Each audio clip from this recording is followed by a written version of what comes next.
God's twin family में आप सभी का हार्दिक अभिनंदन है। आप सभी को भक्ति, शक्ति और मुक्ति की प्राप्ति हो। Dear twins of God, Manas reading से देखते हैं यूनिवर्स के आपके लिए क्या मैसेज हैं। तो मैं आपके लिए स्लिप सेलेक्ट कर रही हूँ। इनमें दोहा भी हो सकते हैं, चौपाई भी हो सकते हैं। तो पहली स्लिप मैंने ले ली है, देखती हूँ इसमें क्या मैसेज है आपके लिए। इसमें चौपाई है और ये चौपाई है, निज बुद्धि बल भरोस मोहि नाहि, ताते विनय करो सब पाहि। सीधा सीधा आपसे ये कहा गया है कि आपने सरेंडर कर दिया है और आपका सरेंडर यूनिवर्स ने एक्सेप्ट किया है। आपने जद्दोजहद करते करते आप थक गए तो आपने हाथ खड़े कर दिए कि हे ईश्वर, नहीं हो रहा मुझसे, करिए आप ही। जब करता आप ही हैं तो आप ही को सब करना है, मेरे से हो नहीं रहा। आपने, चाहे आपका सोल पर्पस हो, चाहे आपकी रिलेशनशिप हो, यूनियन, जो कुछ भी आपकी डिज़ायर थी, सब सरेंडर कर दिया आपने। आपने ये कह दिया कि मुझे बस आपका नाम लेना है, बस आपकी याद करनी है, मेरे बस का इतना ही है, वो भी आपकी कृपा से है। आपकी इच्छा है तो मैं आपका नाम ले पा रहा हूँ या ले पा रही हूँ। आपकी इच्छा के बिना कुछ नहीं हो सकता। अब ये ज़िंदगी कैसे चलेगी, कैसे मेरे सारे ब्लॉकेज हील होंगे, कैसे आजीविका होगी, कैसे यूनियन हो, क्या कैसे होगा आप जानो। मुझे बस आपकी याद करनी है, आपका नाम जप करना है। ऐसा सरेंडर आपने कर दिया है और यूनिवर्स ने आपका ये सरेंडर एक्सेप्ट कर लिया है, या फिर ये कहूँ कि यूनिवर्स को आपसे ये सरेंडर कराना था। क्योंकि ये चौपाई बोल रही है, निज बुद्धि बल भरोसे मोहि नाहि। मुझे नहीं पता है मेरे बारे में क्या अच्छा है क्या बुरा है, मुझे अपना भला बुरा नहीं पता है, ताते विनय करूँ सब पाई, इसीलिए आपसे विनय कर रहा हूँ या कर रही हूँ। ये सरेंडर किया गया। आपको ये समझ आ गया, यूनिवर्स यही समझाते हैं, आपको ये समझ आ गया है कि मैंने अब तक जो कुछ करने की कोशिश की उसमें मैंने मात खाई है, उसमें मुझे सफलता नहीं मिली है। एट लास्ट करना यूनिवर्स को ही है, ईश्वर को ही सब करना है। तो फिर मैंने अब तक इतनी जद्दोजहद की क्यों, और की है तो चलो हो गई वो जद्दोजहद। काश मैं पहले ही सरेंडर कर देता या कर देती, लेकिन नहीं किया तो कोई बात नहीं। अब करना है मुझे, अब मुझे अपनी जद्दोजहद नहीं करनी है। जो ईश्वर करेंगे वही मेरे लिए अच्छा है। और आप इस विश्वास में हैं, आपको ये विश्वास है यूनिवर्स पे कि यूनिवर्स आपके लिए सब कुछ अच्छा ज़रूर करेंगे। क्योंकि आपकी लाइफ की जो साइकिल चलती रही है उससे आपको ये समझ आ गया है कि आपने जब जो कुछ किया, आपने जब कमांड अपने हाथों में ली अपनी ज़िंदगी की, तो आपसे कुछ हुआ नहीं। आपने जो किया उसमें आपने मात खाई। लेकिन जहाँ जहाँ आपने वो चीज़ छोड़ दी कि नहीं हो रहा मुझसे, अब मैं करूँगा ही नहीं या करूँगी ही नहीं, जब से ही आपने वो चीज़ छोड़ी है वैसे ही वो आपकी विश पूरी हुई है। तो ये आपको अपनी लाइफ से एक्सपीरियंस मिला है, इसी वजह से आपने ये सरेंडर कर दिया है। और ये आपने बहुत सही सरेंडर किया है। यूनिवर्स पे ऐसा सरेंडर होना चाहिए कि सच में करने वाले तो वही हैं। जब हम छोड़ देते हैं ना, माँ द्रौपदी की जब साड़ी खींची जा रही थी तो एट लास्ट जब वो जद्दोजहद करती रही थी तब तो साड़ी खींची जा रही थी, वो नहीं संभाल पा रही थी। फिर उन्होंने छोड़ दी थी साड़ी और कह दिया था केशव जी से, कान्हा जी से, हे केशव ये रही साड़ी, संभालो तुम। और उसके बाद तो आप सबको पता ही है कि क्या हुआ था कि साड़ी इतनी लंबी हो गई थी कि कोई उसको, दुशासन उसको खींच ही नहीं पाया था। तो यही आपने किया है, आपने कह दिया है कि नहीं हो रहा मुझसे, आप करिए, मुझे बस आपकी याद में रहना है। आपने ईश्वर को नहीं छोड़ा है और आपको ईश्वर से कोई शिकायत नहीं है। आपको ये फेथ आ गया है कि अब तक मैंने किया तो कुछ नहीं हुआ, जब जब मैंने ईश्वर पे छोड़ा है तब तक वो काम हुआ है। तो आपको यही समझाया जा रहा था, इसीलिए आपके काम नहीं बन रहे थे। आपको यही समझाया जा रहा था, तुम जद्दोजहद क्यों कर रहे हो, मुझे करना है ना, मुझ पे छोड़ो ना, करने वाला तो मैं हूँ। मैंने तुम्हें दिया है, मैंने तुम्हें धरती पे भेजा है मदर अर्थ को हील करने के लिए, तो सब कुछ मैं करूँगा ना। तुम क्यों परेशान हो रहे हो, तुम क्यों सोच रहे हो कि सोल पर्पस तुम्हारा है, तुम क्यों सोच रहे हो कि तुम्हें दूसरों को हील करना है, तुम क्यों सोच रहे हो कि तुम्हें आजीविका कमानी है, तुम्हें अपनी ज़िंदगी संभालनी है, इस शरीर के निर्वहन के लिए जो चीज़ें होती हैं वो तुम्हें करनी है। वो सब तुम्हें नहीं करना है, मैं दूंगा ना तुम्हें, मैं करने वाला हूँ। मेरा सोल पर्पस है, जो मैंने काम दिया है वो मेरा सोल पर्पस है, मैं उसे पूरा करूँगा ही करूँगा। तुम क्यों परेशान हो। तो यही सीख यूनिवर्स को आपको देनी थी, जो आपको दे दी गई है और आप सीख गए हो। और जैसे ही आपने ये सीखा है तो आपने कह दिया, आपने हाथ खड़े कर दिया सरेंडर कि ठीक है, ये तुम्हारा काम था, मेरी गलती थी, मैं बेकार में अब तक ये सोच रहा था, ये सोच रही थी कि मेरा सोल पर्पस है, मुझे इस पर काम करना है, मुझे ये करना है, मुझे वो करना, मुझे आजीविका कमानी है। अगर आप डिवाइन जर्नी में हैं, आपको स्पिरिचुअल एक्सपीरियंसेस होते हैं, तो आपको ये पता ही है कि ये बॉडी ईश्वर की ही है, ईश्वर ने दी है। तो जब वो खुद आपके रूप में धरती पे आया है तो वो तो खुद सब कुछ कर लेगा ना, कुछ करने की आपको ज़रूरत ही नहीं है। यहाँ ये बिल्कुल मीनिंग नहीं है कि किंग कर्तव्य विमूढ़, यानी कुछ ना करने की एनर्जी यहाँ नहीं है कि आपको कुछ करना ही नहीं है।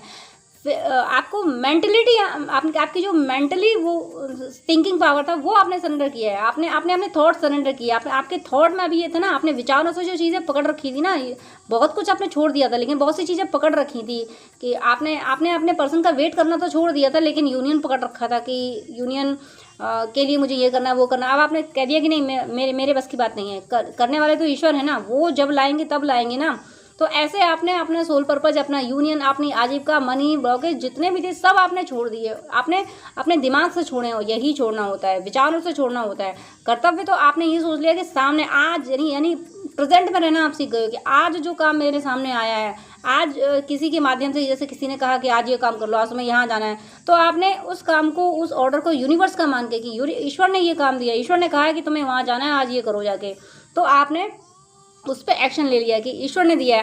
आप प्रेजेंट में आज में रहना सीख गए हैं कि आज कोई काम सामने आया तो ईश्वर ने कहा है तो आज मुझे करना है, बाकी ईश्वर देखेंगे, करना वाला तो सब ईश्वर है, वो सब करेगा। तो ये जो सरेंडर कराया गया आपसे, जो आपके भले के लिए कराया गया और आपने कर दिया सरेंडर, और यही सरेंडर आपको सब कुछ दिलाएगा। आपने अगर अपना मनी ब्लॉकेज हील करना भी छोड़ दिया ना, तो ये साइन है, ये सरेंडर साइन है कि अब आपका मनी ब्लॉकेज हील होने ही वाला है। आपने जो चीज़ छोड़ी है, आपने इस समय जो भी छोड़ा है, अगर आपने सब कुछ छोड़ा है तो आपकी ज़िंदगी में सब कुछ मिलने वाला है।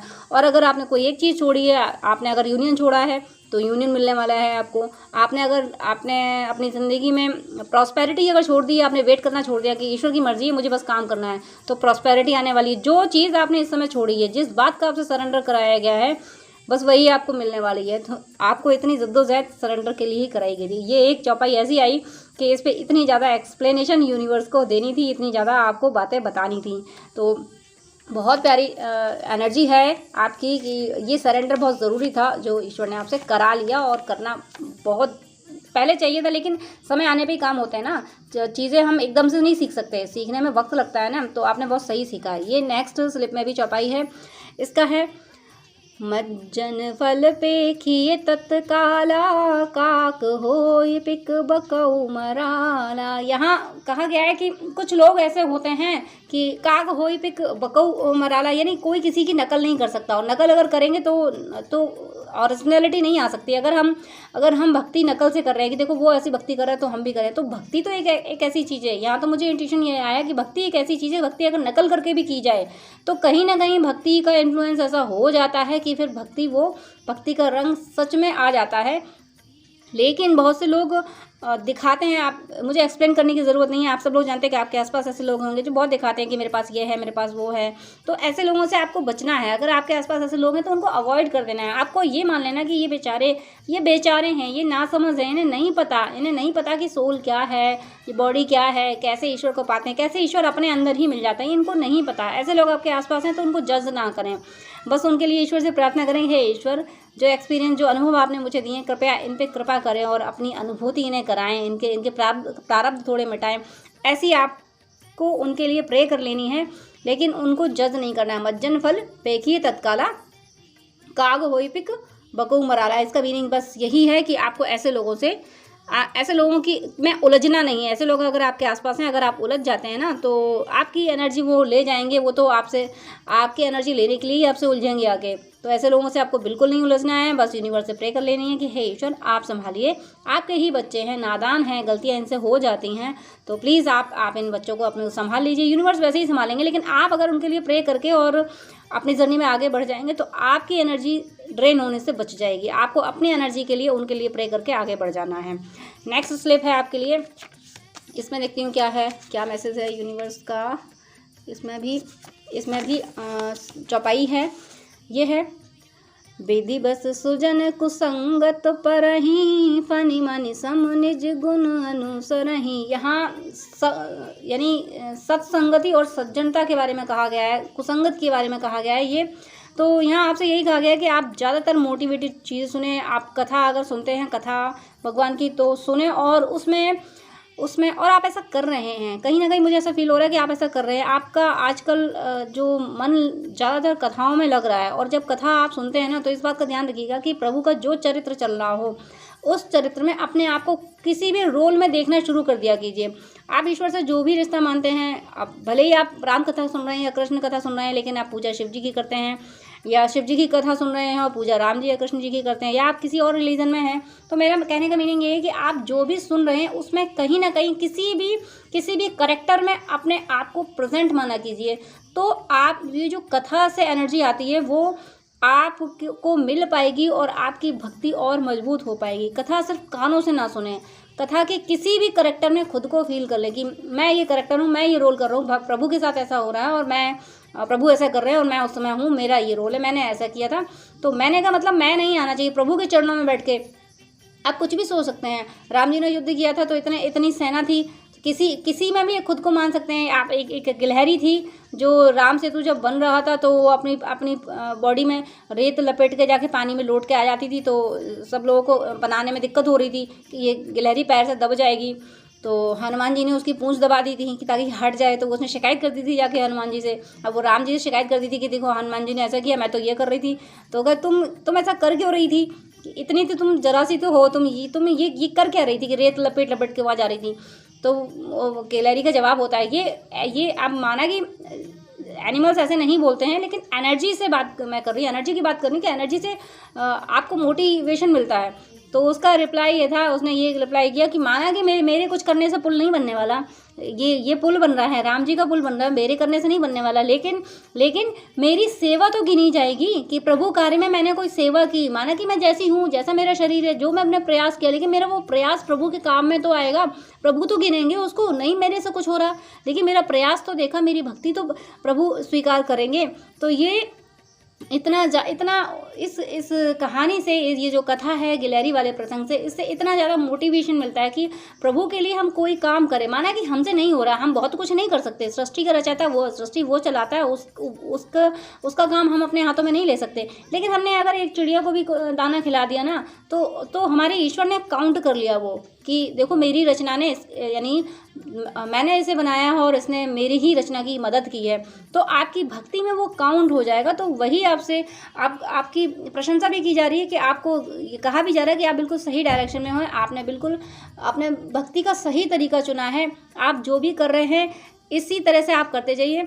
और ये जो संगत और कुसंगति जो मिलती है वो भाग्य से मिलती है, और आप इतने भाग्यशाली हैं कि आपके आसपास हो सकता है कुछ ना कुछ ऐसे, कोई ना कोई ऐसे लोग होंगे जो काफ़ी स्पिरिचुअल होंगे। यहाँ मुझे अपना एक एक्सपीरियंस याद आ रहा है कि अभी 2 दिन पहले ही मेरी ऐसी एक पर्सन से विज़िट हुई है, कोइंसिडेंटली विज़िट हुई है उनसे, मेरा कोई प्लान नहीं था। वो ऐसे पर्सन है कि माँ का मंदिर जहाँ है, उनके घर में ही माँ का मंदिर है, विशाल मंदिर है, और उनको माँ के एक्सपीरियंसेस होते हैं, माँ के ड्रीम आते हैं, माँ दुर्गा उनके सपने में आती हैं। तो 2 दिन पहले मेरी जब उनसे मुलाकात हुई तो मुझे लगा कि ये कितनी बड़ी ब्लेसिंग्स यूनिवर्स ने मुझे दे दी कि माँ ने अपने भक्त से मुझे मिला दिया। तो कुछ ऐसा ही आपके साथ हुआ है या फिर बहुत जल्दी होने वाला है कि कोई ऐसा पर्सन आपकी ज़िंदगी में आने वाला है जो सच में स्पिरिचुअल है, जिसको स्पिरिचुअल एक्सपीरियंसेस होते हैं, जिसको डिवाइन की ब्लेसिंग्स हैं, जो सच में भक्त है, जो सच में जिसको भक्त कहा जाएगा। तो ऐसा कोई पर्सन आपकी ज़िंदगी में आने वाला है। अगर आ जाता है तो उसको आप लाइफ टाइम के लिए अपनी ज़िंदगी में शामिल कर लें। अगर ऐसा पर्सन आपकी ज़िंदगी में आ जाता है, क्योंकि ये मेरे साथ हो चुका है, मुझे 2 दिन पहले ऐसा पर्सन मिल चुका है। तो कहीं ना कहीं मुझे ऐसा इंट्यूशन आ रहा है कि आपकी लाइफ में भी ऐसा पर्सन आने वाला है। यहीं सुजन और कुसंगत की बात की गई है कि कोई अगर ऐसी एनर्जी आपके आसपास थी, ऐसे लोग आपके आसपास थे जो आपको परेशान कर रहे थे, तो वो लोग अब छूटेंगे, वो छूटने वाले हैं, और आपकी लाइफ में कोई ऐसा पर्सन आने वाला है जो सच में बहुत उत्तम भक्त होगा, जो ईश्वर को बहुत प्रिय होगा। तो आप बहुत सौभाग्यशाली हैं। ये चौपाई कह रही है कि आप बहुत सौभाग्यशाली हैं। ऐसे भक्तों का, ऐसी आत्माओं का अपनी ज़िंदगी में आना, ऐसी आत्माएं यूं ही नहीं मिल जाती। कहीं ना कहीं ईश्वर की बहुत बड़ी कृपा होती है जो वो अपने एक भक्त को दूसरे भक्त से मिला देते हैं। एक भक्त जो अभी भक्ति करना सीख रहा है और उसको एक ऐसे भक्त से मिला दें जो भक्ति के रस का पान कर चुका है और भक्ति को बहुत अच्छे से समझता है, तो वो उसका बहुत अच्छे से मार्गदर्शन कर पाएगा, बहुत अच्छे से उसको गाइड कर पाएगा। उसकी हेल्प के लिए ही अपने ऐसे भक्त से मिला देते हैं जो पहले से इस यात्रा पे होता है, जो पहले से भक्ति कर रहा होता है। तो ऐसी ब्लेसिंग्स आपको मिल रही हैं। मुझे ऐसा लगता है कि इससे बड़ी ब्लेसिंग नहीं हो सकती किसी भक्त के चरण पकड़ने से। ट्विन फ्लेम जर्नी में साइंस बहुत बताई जाती है, लेकिन मैंने हमेशा से कहा है कि ट्विन फ्लेम जर्नी को अगर आसानी से कंप्लीट करना है तो किसी भक्त के चरण पकड़ लो। चरण पकड़ने का मीनिंग ये नहीं है आप माँ मीरा जैसे शरीर रूप में इस धरती पे नहीं है, तुलसीदास जी, रसखान जी जो आप शरीर रूप में नहीं है तो उनके चरण कैसे पकड़ेंगे। एनर्जी वाइज पकड़ना है आपको, एनर्जी वाइज उनको याद करना है। जैसे ईश्वर को याद करते हैं वैसे ही भक्तों को याद करना है। ईश्वर से पहले अगर भक्तों को याद करना है तो भक्त प्रे कर देंगे और ईश्वर मिल जाएंगे। तो कहीं ना कहीं आप या तो आपकी डिमांड भी है, आप चाहते हैं कि मुझे कोई ऐसा पर्सन मिले जो मुझे गाइड करे, मुझे भक्ति में गाइड करे, मैं कैसे और आगे बढ़ूँ, मैं कैसे और भक्ति करूँ, कैसे ईश्वर को प्राप्त करूँ। आपके मन में ये थॉट चल रहे हैं तो आपको ऐसा पर्सन मिल भी रहा है, आपको बिल्कुल वैसा पर्सन मिल रहा है जो जैसा आप चाहते हैं, और वो आपकी भक्ति की राह पे आपको बहुत आगे ले जाएगा। ये बहुत बड़ी ब्लेसिंग्स हैं। एक लास्ट स्लिप अब मैं ले रही हूँ आपके लिए, देखती हूँ इसमें क्या है। इस लास्ट स्लिप में आपके लिए क्या मैसेज है।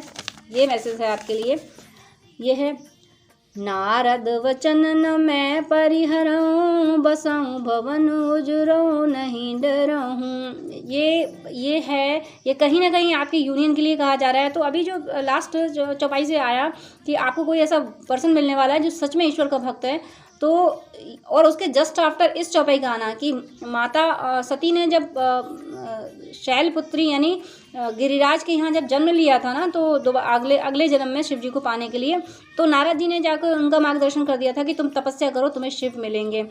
और इससे पहले आपकी चौपाई में आना कि ऐसा कोई व्यक्ति आ रहा है, तो मुझे कहीं ना कहीं ऐसा लग रहा है कि अगर आप गुरु तलाश रहे थे कि मुझे कोई गुरु मिल जाए जो मेरा सच्चा मार्गदर्शन करे, तो कहीं ना कहीं आपकी ज़िंदगी में ऐसा गुरु आने वाला है, ऐसा व्यक्ति आपकी ज़िंदगी में आने वाला है जो बिल्कुल सच्चा है, जो आध्यात्म का सही मतलब समझता है, जो भक्ति का सही मतलब समझता है, और वो आपको आगे ले जाएगा। नारद वचन न मैं परिहरऊँ, बसऊँ भवन उजरऊँ नहीं डरऊँ। ये माँ सती ने, माँ पार्वती ने जब सती के रूप में उन्होंने देह त्याग दी थी और फिर उनका जन्म हुआ था, तो नारद जी ने जब उनको गाइड किया था कि तुम तपस्या करो, तुम्हें शिव जी मिलेंगे, तो माता पार्वती को ये समझाया गया था कि इतनी तपस्या क्यों कर रही हो।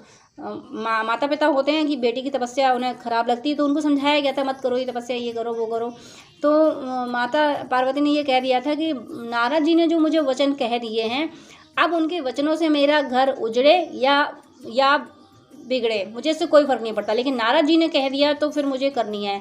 क्योंकि एक जगह ये प्रसंग भी आता है कि जब माता इतनी घोर तपस्या कर रही थी तो सप्तऋषि परीक्षा लेने गए थे, तो उनको समझाया था, उनको समझाने में ये कह दिया था कि नारद के उपदेशों से कब किसका घर बसा है, वो तो सबको संन्यास ही दिलाते हैं, तो उनके वचनों से कब किसका घर बसा है जो तुम उनके कहने पर तपस्या कर रही हो। तो माता पार्वती ने कह दिया था कि आप नारद जी के वचनों से मेरा घर बसे या उजड़े, मुझे इससे कोई लेना देना नहीं है, वो मेरे गुरु हैं, उन्होंने कह दिया है तो मुझे तपस्या करनी है। तो ऐसा ही व्यक्ति आपकी ज़िंदगी में आने वाला है जो आपको बहुत अच्छे से गाइड करेगा, आपको ईश्वर से ज़रूर मिलाएगा। आपको ऐसे एक्सपीरियंसेस होंगे कि आपने कभी सोचे भी नहीं होंगे कि ईश्वर इतनी सरलता से मिल जाते हैं। वो आप अगर आप भक्ति की राह पे भटक रहे हैं तो व्यक्ति वो आने वाला है जो आपको इस भटकाव से दूर ले जाएगा। दूर ले जाने का मतलब है ईश्वर के करीब ले जाएगा। ये रीडिंग जो है वो स्पेशली ऐसे लोगों के लिए मुझे फील हो रही है जो भक्ति की राह में या तो और आगे बढ़ना चाहते हैं या थोड़े से कंफ्यूज हो रहे हैं। तो आपका मार्गदर्शक भेजा जा रहा है, यूनिवर्स भेज रहे हैं आपको। कोई आपका गुरु नहीं है तो आपको गुरु भेजा जा रहा है, गुरु हैं तब भी कोई ऐसा व्यक्ति आपको दिया जा रहा है जो मैं शब्द नहीं ढूंढ पा रही हूँ तारीफों में कि ऐसा व्यक्ति आएगा जिसको हो सकता है कि साक्षात दर्शन हुए हों भगवान के। ऐसा गुरु हो सकता है कि कोई दिव्य शक्ति हो सकता है ड्रीम के थ्रू आ जाए। कोई इतना दिव्य गुरु भी आ सकता है कि जो हो सकता है शरीर रूप में ना हो, धरती पे सूक्ष्म रूप में हो, और सूक्ष्म रूप में होने के वजह से वो हो सकता है सपनों के माध्यम से आपसे कांटेक्ट करे। किसी भी तरीके से कोई सुपर पावर, कोई ऐसा व्यक्ति जो बिल्कुल आपका हाथ पकड़ के सीधे ईश्वर तक ले जाएगा, ऐसा व्यक्ति आपकी ज़िंदगी में आने वाला है। मैंने बोला तो लास्ट स्लिप का था, लेकिन मेरा मन कर रहा है मैं एक स्लिप और लूँ। इंट्यूशन आ रहा है तो मैं एक लास्ट स्लिप और ले लेती हूँ। ये देखती हूँ इसमें क्या है। इसमें भी चौपाई है और ये है चलत गगन भय गिरा सुहाई, जय महेश भली भगति दृढ़ाई। यहाँ चलत गगन भय गिरा सुहाई, यहाँ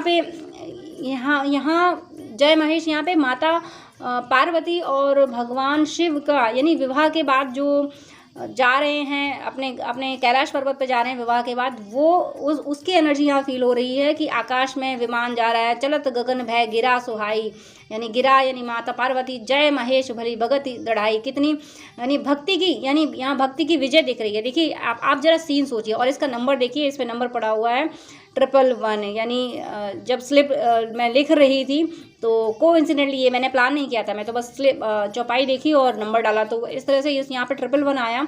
तो ये यूनियन मुझे दिख रहा है कि चलत गगन भय गिरा सुहाई, यानी गगन में यानी गिरा सुहाई, यानी माता पार्वती जो जा रही हैं भगवान शिव के साथ, कितनी प्यारी लग रही हैं। और माता पार्वती ने क्या किया था, भक्ति की थी, तपस्या की थी, भक्ति करके शिव को पाया था।